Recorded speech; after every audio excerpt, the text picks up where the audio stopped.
remain standing now as we join the bands in the national anthem.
They've also chosen to make this ceremony a short one and a formal one, and enjoy the party tonight that the parents have planned for them. They would like to thank all parents who have worked in any way to help make their party this evening a fun event for them. This evening we are joined by friends and relatives of the graduates, watching this ceremony live at home and in the Eaton High School auditorium. We extend all of them a warm welcome to this ceremony. For those who wish to revisit tonight's event, professionally edited tape of the entire ceremony will be played throughout the summer on cable channel 15. You are free to copy that cable cast, and we ask that you please do not leave your seat today for photographs. A professional still photo of each graduate is being taken today as he or she crosses the stage and will arrive at your home in about 15 days. You may choose to purchase a large copy if you wish. Take a moment, if you would please, to review the graduation program. Those graduates selected as recipients of Egan Foundation scholarships are shown in the box in the center of the program. The Egan Foundation is only in its 9th year, yet they've awarded $53,000 scholarships this year. With your help, an amount can and will grow. In addition, many awards and scholarships have been offered to the members of the class of '99. Those also are listed in today's program, and they represent $3.675 million in financial awards and scholarships. Joining the class of 1999 are 72 members of the Egan High School faculty who were invited by the graduating class to continue the EHS tradition of joining with pride in the celebration of the student successes. Faculty, please rise to be recognized.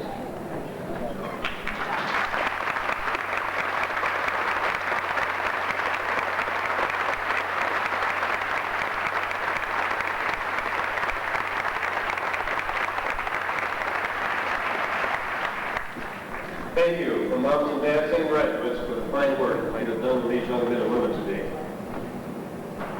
The graduates also have selected a faculty member as their speaker, Mr. Kim Waltman, a member of the Communications Department of Egan High School. Mr. Waltman, would you please stand?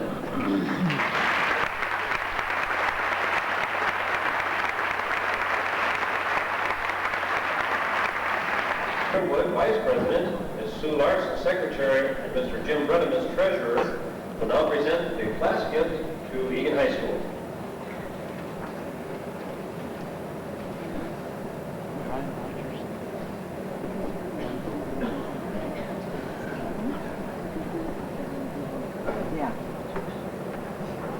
It was our job as the class of '99 senior representatives to pick a senior gift for the class, and we had many different ideas, a couple surveys done, and lots of rejections, but we finally came up with a plan that we think will work for everyone. We chose 2 benches. One would be placed overlooking the pond, and the other one will be in the horseshoe by the flagpole.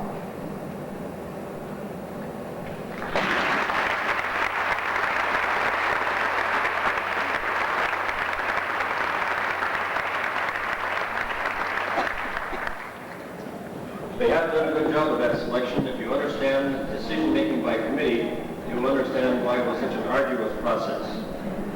Often the boys at the end of the room are goofing off while the girls are trying to make some decisions. Because usually the boys are up in the back.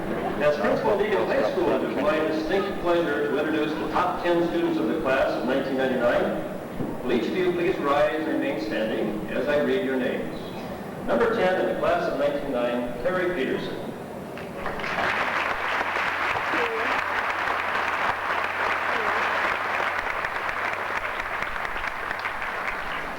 Number 9, Melissa Menke.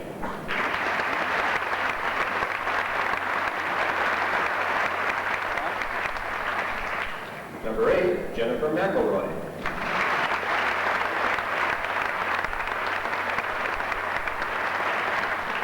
Number 7, Susan Larson.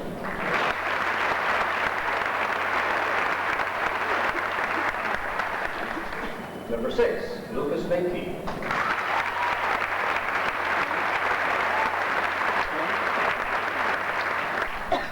Number 5, Jennifer Dene.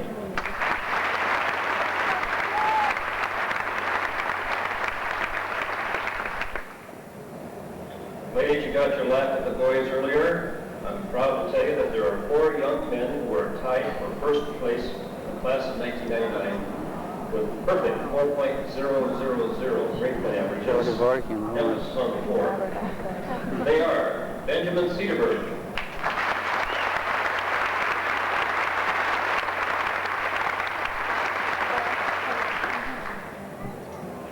Joseph Dvorkin,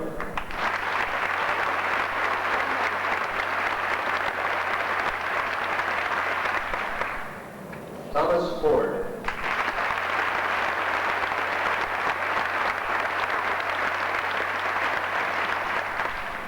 and Colin Raymond.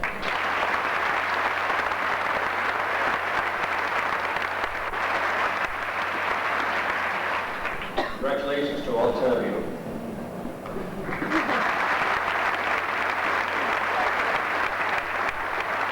Board of Education may include Mr. Gene Van Overbeck, Rector.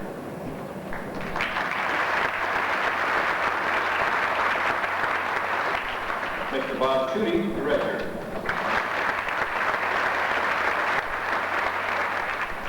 Ms. Judy Lindsay, Director. Mr. Bruce Endler, Treasurer. Mr. Mike Rosine, Clerk of the Board.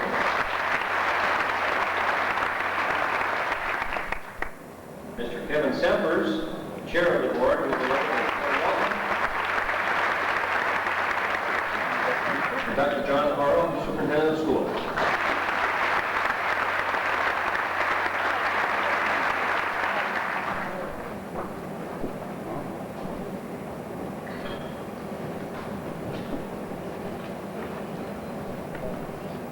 On top of the world, imagine a new life after high school. It's kind of exciting, but it's also a little bit scary, I'm sure, for some of you. At this point, you can take a moment, think back to the past and all the people that have been involved in your education to this point. Many of them will still be involved as you face new challenges, and they'll support you over the next stages of your life. You have been given a great foundation here at Eagan High School. And now it's time to continue the building and live your dreams. Congratulations, good luck to all of you.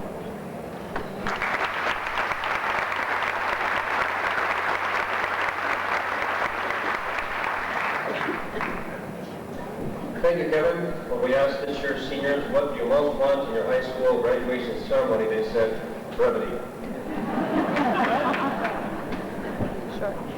As their faculty speaker, the class of 1999 has selected one of their favorite teachers, Mr. Kim Waltman.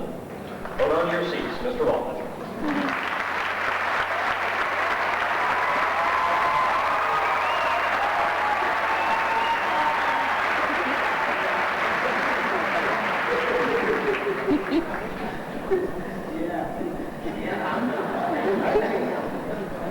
Yeah, I know about 2/3 of them probably. Some of them in the 9th grade class, speech. Okay, I'll do that, I'll try to take that advice. Say, listen, John, about that camping trip in Yellowstone, can't go. Appreciate you asking. I got a 2-day workshop at the school. Yeah, the state's going over the revisions, the amendments and changes in the profiles of learning for next year. Now, the workshop's called Year 2, Phantom Menace Returns. Oh, hey, hold on, I got a call coming in. Hang on for just a second, okay? Be right back with you. Yeah. Huh? Yeah, this is Kim. No, this is Kim. I'm a guy. Man, I'm a man. Yes, what can I do for you?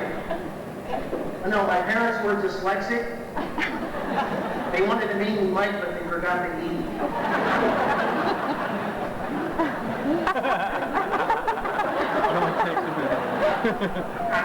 I'm not interested in buying any Furbies, okay? No, I don't want a weak claw. Listen, how did you get my name and number? U.S. Banks?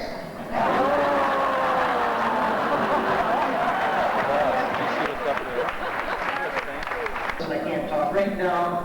Listen, actually, I'm standing in front of a whole lot of people wearing a gown. Not a knife, you know. Funny. I'll talk to you later, but yeah. Well, that was a friend of mine who gave me some advice about my commencement speech today. He said, KISS, keep it simple, stupid. But I told him I prefer to do it my way, more attuned to my personality, short and sweet.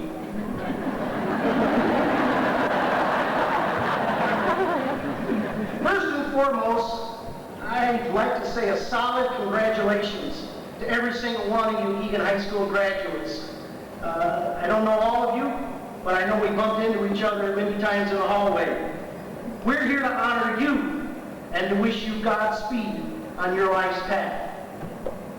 Congratulations also to the faculty, to the friends and family members you pushed, prodded, pulled, praised, pleasantly put up with you for the last 12 plus years.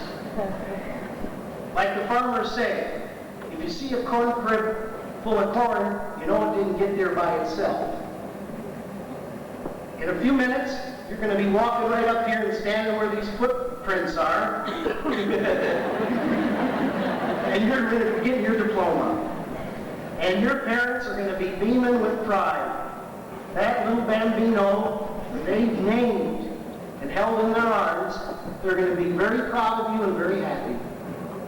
Proud of the accomplishments that you've done together, and happy that they can now kick you out of the house. But while we're still one big happy family, I'd like to talk to you about noise. The communication rattle, the technology typhoon. When I was a kid, growing up in Pleasant Grove, Minnesota, south of Rochester, I made an intercom system. 2 empty dog food cans connected with a piece of twine. I was pretty cool. Until Leroy Marsh's cousin showed up from Rochester with a couple of black plastic Mattel battery-operated walkie-talkies. He was technology on the cutting edge, and I was the techno-doofus. Today, most of us own at least 2 cell phones. One for the car, one for the hip. We own at least 1 voice pager. We're connected to voicemail at work and voicemail at home. We have email at work and email at home. We have intercom systems at work, intercom systems at home. We have the internet chat rooms. We have call waiting, call blocking, call forwarding, priority call, caller ID, and a carrier pigeon in an oak tree. Ladies and gentlemen, I think it's safe to say that we bonded. We're connected. And thankfully, technology is here to stay. It's not going away, and it demands a great deal of our attention. But do we overdose on technology? Are the benefits and the conveniences of a computerized world insulating us from spending quality time with family and friends? Are we so deluged with data and saturated with information that we don't have enough time to pick up and call on the telephone one of our friends who's down in the dumps? Graduates, as you begin the next leg of your journey, how will you deal with the communication clatter? How can you find peaceful harmony in your life when the world around you is so noisy? Learning to find a balance between what should be important and what is important is the challenge. So as you move on, what goals will drive your lives now? Opening up businesses? Or to college? Climbing the career ladder, money, the perfect house, investments, cars, cabins, jet skis, stuff? Whatever you choose will demand your attention within a very fast-moving world. As your life unfolds, keep enough gas in the tank for your family and friends. Stay connected with them. Recently, an acquaintance of mine retired, about 40 years from a very successful career. He was a senior executive at a corporation. He was a great salesperson. He was on the board of directors of a nationally known foundation. But shortly after retirement, he complained to his wife that she wasn't around to do anything. She said, "Jim, what did you expect me to do for the last 30-odd years? Put my life on hold until you could make time for me?" She had cultivated a whole bevy of buddies. And Jim, it sounds like, had a collection full of business cards in a briefcase. Now, he was a terrific guy. But it sounds like he didn't find a balance between the whirlpool of his job and building bridges with family and friends. Sometimes while we micromanage the profound minutiae in our lives, our family becomes unfamiliar. We work to own fancier houses, but get broken homes instead. These are the days, the good old days, of steep profits and shallow relationships. Graduates, make it a priority, please, to get connected with your future family and with the family you have now, and stay online with both of them. Finding a balance. It's tough to create a community of caring friends within our large corporations, our companies, and our colleges. The little brown church in the Dale has been replaced by gigantic places of worship. High school buildings are massive enough now to contain one single Minnesota town. We can chat with an internet pen pal that lives in England or Iran, but we won't go across the street to have a laugh with a neighbor. The foundation of a caring community or a close family isn't technology or massive buildings, but instead, that cornerstone is emotional connection and spirituality. One of the very best experiences that I get to share with ninth graders is when we get to chew up that novel, Good Lucky River. At the end of the book, Scout reflects on the missed opportunity she and Jim had to make friends with someone who cared a great deal about them. Neighbors bring food with death, flowers with sickness, and little things in between. Who was our neighbor? He gave us 2 soap dolls, a broken watch and chain, a pair of good luck pennies, and our lives. The neighbors give in return. We never put back into the tree what we took out of it. We had given him nothing, and it made me sad. Caring, connected, sharing, helping, supporting, loving, giving, receiving, parenting, teaching. These are all active verbs.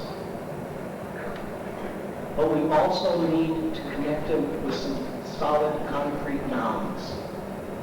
Awareness, effort, and commitment. You see, it doesn't take a Bill Gates to figure out that it's just as important to feel with our heart as it is to think with our head. Now soon to be graduated, be in high school, 1999 graduates. The moment is almost here. And that moment will never come again is what makes it so darn sweet. You meant a lot to me as we bumped into each other in the hallways and had in class. Life to me isn't worth too much unless there are people that I value in my life. And I value you. You make teaching fun. I know you do for my... Thank you, Mr. Baldwin. Wonderful. We will now hear a vocal number, the Wind Ensemble, under the direction of Dr. Randy Schaefer.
a silent dream of a land not far away, where no birds sang, no steeples rang, and teardrops fell like rain. I dreamed a dream, a silent dream of a land so filled with pride that every song, both weak and strong, withered and died. No Alleluia, not one Hosanna, no song of love, no lullaby. And no choir sang to change the world, no pipers played, no dancers twirled. Awake, awake my soul and sing, time for praise has come. The silence of the night is past, and a new day has begun. Let music never die in me. Forever let my spirit sing. Wherever emptiness is found, let there be praise, glorious sound. Let music never die in me. Forever let my spirit sing. Let all our voices join as one and praise the giver of the song. Awake, awake, let music live.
To the Eaton High School wind ensemble and the choir, thank you very much for a wonderful piece.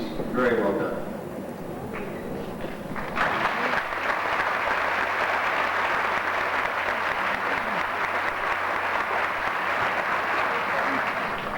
The senior graduate message will be delivered by a very talented young man, intelligent guy I've known for the last year very well and come to admire.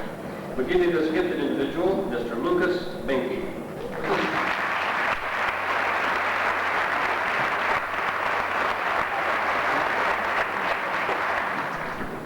Thank you, Dr. Wilson.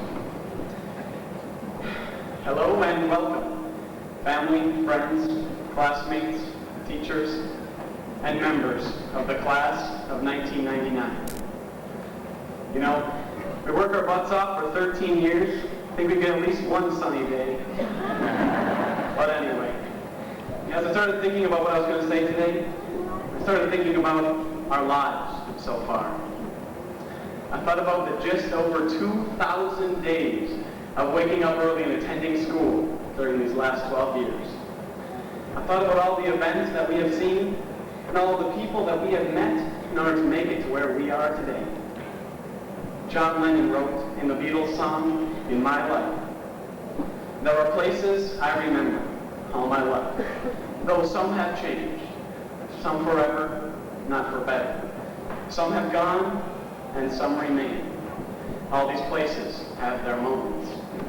The people and things that went before, you know, I'll often stop and think about them. In my life, I've loved them all." It is these places, these people, and these moments that make up our lives. However, it is much more than that. Life is the lessons that we learn from these moments. Today I'm going to take us all back, remembering the events and the people in our lives so far, and the lessons about life that each one of them can teach us. It was September 8th, 1987, when we first waved goodbye to our parents and boarded the big yellow school bus on the way to first grade. The age of kindergarten was over, and we were so excited that we were finally old enough to attend a full day of school. We had no idea what would be. No idea that in 10 years, we'd kill for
Regardless